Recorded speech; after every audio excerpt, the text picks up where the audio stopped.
Hello, beautiful souls. This week and for a month, we'll be deep diving into one of the most powerful and impactful personal development books I've ever come across.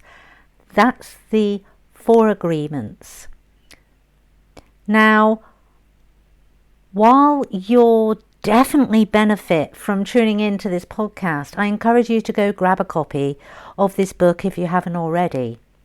Reading it for yourself, sitting with the words and reflecting on how these agreements apply to your life is one of the most valuable gifts you can give yourself. These simple yet profound concepts can help you grow exponentially. They certainly have helped me in my life. They've helped me to stay accountable and in alignment with my true self.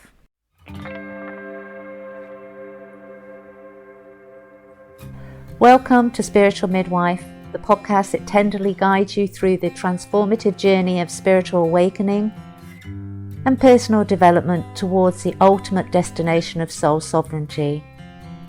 I'm Claire Attio, a medicine woman and dedicated guide to the profound realm of soul sovereignty, and you are listening to Spiritual Midwife.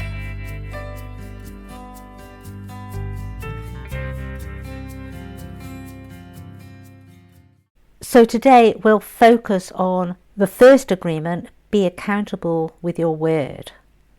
And let me tell you, no other agreement has had quite as much of an impact on me as this one. So let's start with the basics. What does it mean to be impeccable with your word? At first glance, it sounds really straightforward. Tell the truth. Be kind. Watch what you say. But when we really start to peel back the layers, we find that there's so much more to this concept. The word impeccable comes from the Latin peccare, meaning to sin. So impeccable literally means without sin. The author is not talking about sin in a religious or moral sense. This book is a native book from the Toltec, native existence, a form of living.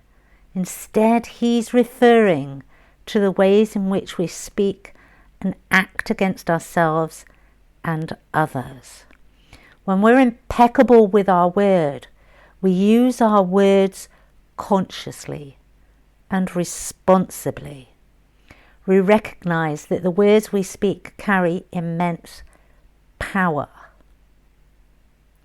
They can uplift, empower, and heal. But they can also wound, destroy, and limit. And when I say that, I'm being taken back to a time as I was growing up as a child, and there was far too much teasing, habitual teasing that was tolerated, that was allowed, that was permitted. And we were always taught the rhyme, sticks and stones may break my bones, but words can never hurt me. And honestly, there can be no less a truer rhyme than that one. Words do hurt. Words do wound, and words can have a profound effect, both positive and negative. Just take a moment to think about that. Think about some circumstances in your life where words have had an immensely positive impact on you. And then another occasion where words have had a deeply wounding effect on you. And then think about how often you've said something in the heat of the moment. And as soon as those words have left your mouth, you feel their weight. And that's because words have energy. They can either build bridges or they can burn them. Being impeccable with your word is more than just avoiding lies or using harsh language. It's about understanding the weight and the responsibility of every word that comes out of your mouth. And we're not talking about the weight and the responsibility to others. We're talking about the weight and the responsibility to yourself. That energy then is around you. The words we speak and the energy that they carry surround us. We breathe it in. And just as important are the words we think and say to ourselves. We may not speak them into existence, but we think the energy into existence. So let's take a moment and really sit with that idea. Words create our reality. What you say, both aloud and in your mind, shapes how you experience life.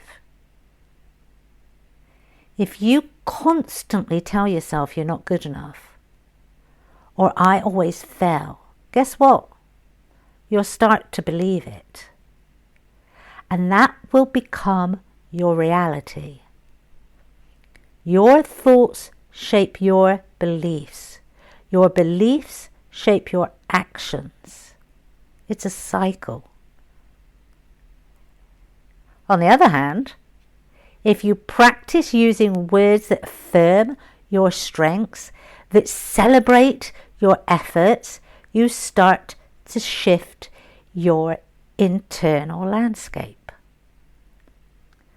Over time, this starts to shift, and these shifts reflect outwardly in how you approach your goals, your dreams, your aspirations, how you navigate relationships, and even how you handle obstacles.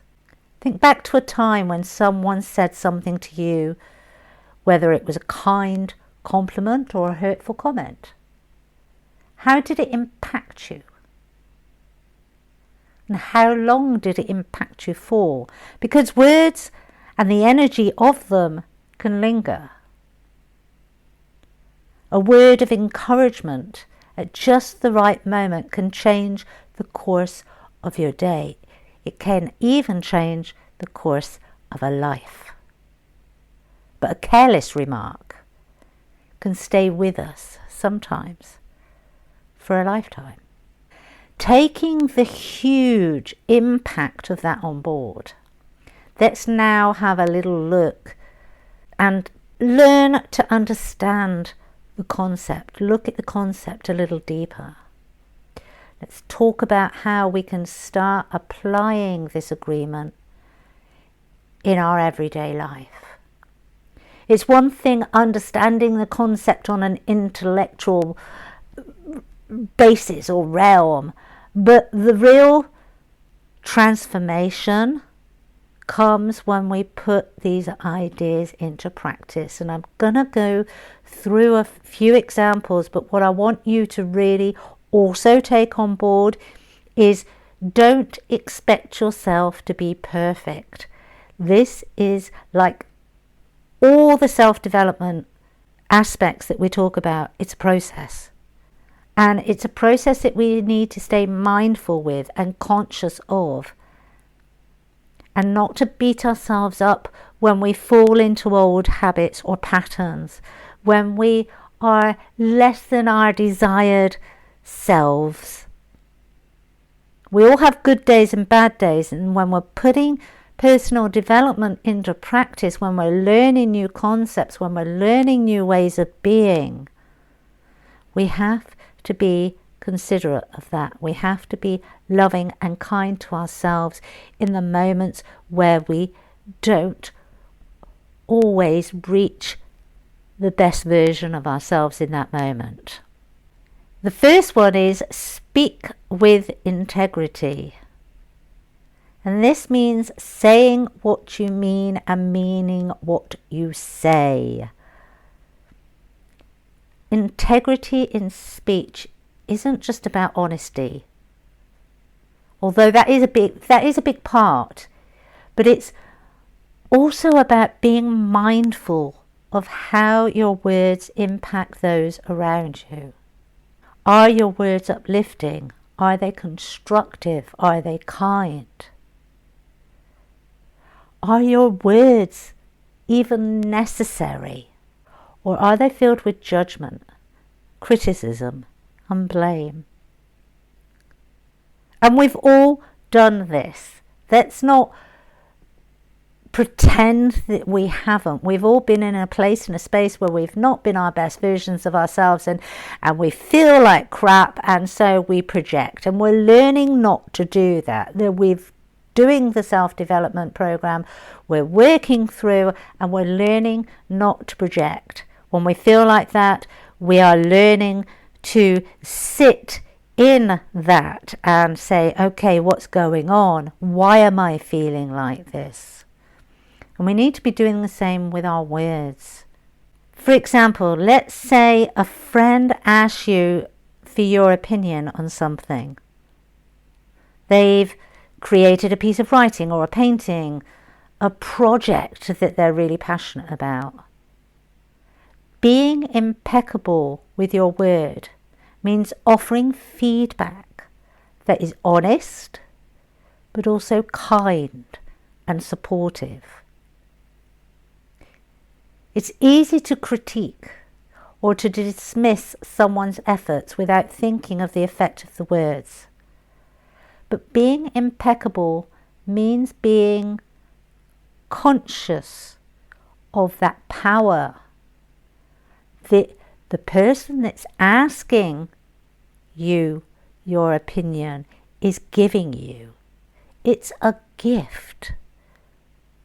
Let's be mindful that it is a gift. When somebody asks our opinion, it's because they value what we have to say. Let's treat it with the respect that it was given to us. It's a gift given to us. Let's be mindful of that. And the question you need to be asking yourself when somebody asks you to do that is, are my words serving a higher purpose? Are they helping that person and myself to grow? Because when we step into this, when we start to practice this, when we start to create those shifts within ourselves and be consciously aware, not only are we helping that person, but we're also helping ourselves. If the answer's no, that may be a time when we actually consider not speaking. And you can simply say, now is not a really good time for me to give that opinion to you. It's about being impeccable. You're not saying anything horrible, but you also feel that you haven't anything of service to offer. And so you keep quiet. The second one is massive, and I have done a video on this one, and that's avoid gossip and harmful speech. Gossip is like a poison, and unfortunately we have all at some point willingly consumed it. It's really easy to fall into conversations that involve speaking ill of others, whether it's small talk at work, chatting with friends, or even scrolling through social media and being very critical of it. Gossip can sneak in. Think about the next time you feel tempted to gossip. You want to say something about a co-worker because maybe they've irritated you, or a friend, or even a public figure. somebody you don't know. It's very easy to be critical of people we don't know. People that put themselves out there in the public eye. And we just love to tear them down. But what we're actually really doing is tearing ourselves down. We're creating a real energy of negativity which we are absorbing. And take on board, how would you feel if those words were said about you? Think about the energy that you're putting into the world by speaking negatively of others. Being impeccable with our word means staying mindful and choosing to either say something constructive or say nothing at all. It's something we're all guilty of. And I stick my hand up to it. I'm not exempt from it. I'm working very hard not to do it. And what I'm finding the most challenging is the work that is needed not to be pulled into it by others. The shift begins with the awareness. That's the key. Be aware and you will make forward progress. Positive self-talk. This might be the most challenging for some. How we speak to ourselves. We are often our own worst enemies. We are often our hardest critics. So pay attention to how you talk to yourself throughout the day. Turn the volume up. I always say that. Turn that volume up on that inner dialogue. When something doesn't go to plan, where do you immediately go? Oh, of course I messed up. Or I'm not good enough. Or as somebody said yesterday, what was the phrase? I have to remember it. What is the phrase? I'm so sorry, I've forgotten the incompetence phrase. And I was called out on that yesterday because I offered to make somebody a coffee and then I went, but I'm really rubbish at making coffee. And I forget the phrase now. It's something incompetence, but it's that preempting. And of course, I'm going to make really crap coffee if I tell myself and everybody around me. Weaponized incompetence. That's it. Weaponized incompetence. I remembered. Thank you, Spirit.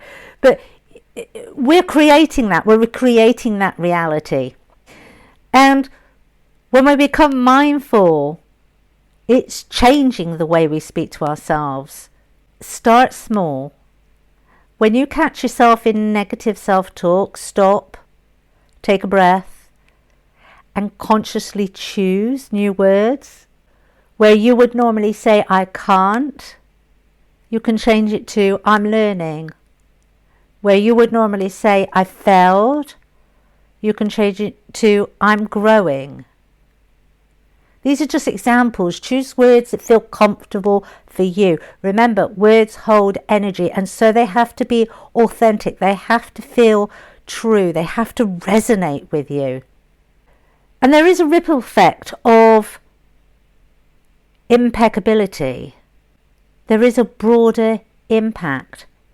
When you start practicing being impeccable with your word, it doesn't just change how you feel about yourself, it changes how others experience you. You get to build healthier relationships. Your words become a place of truth and integrity. Your relationships become more authentic. People trust you more when they know you speak with intention and honesty. And over time, you'll find that misunderstandings and conflicts become less frequent because your words are clear and they're aligned with your values. it becomes easier. You'll experience less drama and conflict. Gossip always causes conflict because it always comes out. By the time it's done, the whole Chinese whisper thing, it's been changed exponentially, and what was first said is probably about a fifth of what's actually being said. And it does cause a lot of misunderstandings. It causes a lot of upset. It causes negativity. It creates an atmosphere of tension, and it certainly creates drama. And when you step out of those cycles, you'll find that much of the emotional turbulence that was in your life, it just isn't there anymore. It starts to dissolve. You start to attract people and situations that reflect the new you. And that makes you feel more empowered.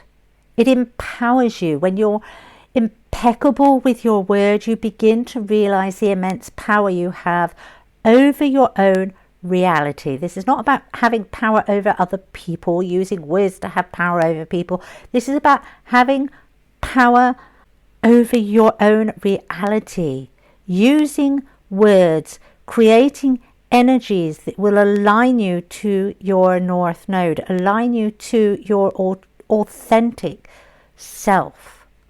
You become more conscious of the energy that you're putting out in the world. And with that awareness comes a deep sense of it's personal empowerment. It is personal empowerment. You feel confident. You may not know everything, but it doesn't matter anymore. You don't have to know everything. You can ask, and you're comfortable with asking. You're no longer worried about asking somebody. You quite happily ask for assistance when you need assistance. You don't have to put any bravado up. You don't have to have all the answers. You become very confident and embrace your strengths, but also embracing your weaknesses and those vulnerabilities, and able to reach out to others to help you with those aspects that you are weaker at, or you do feel vulnerable in. You start to create your life rather than reacting to it. So I suppose the big question here, getting into reflection and closing this up, is how do you begin living this agreement?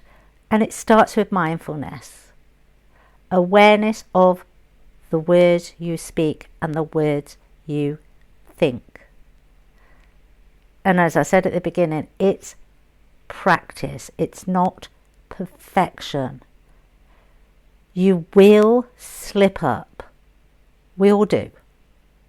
But the key is catching yourself and making the conscious choice to shift your words. And I know when I started implementing this, I would start a conversation and I would stop and I go, actually, no, I'm going to correct myself there. And I would allow myself, even though it was mid-conversation and people would have to wait, I gave myself that permission because I realized that this was very important to create the shifts and get the alignment that I wanted.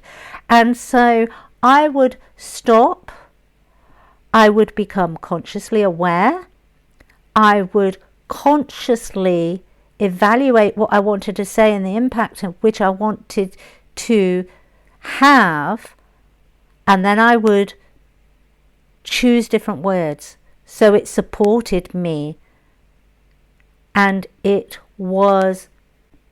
carried a more positive energy. So I encourage all of you to practice that.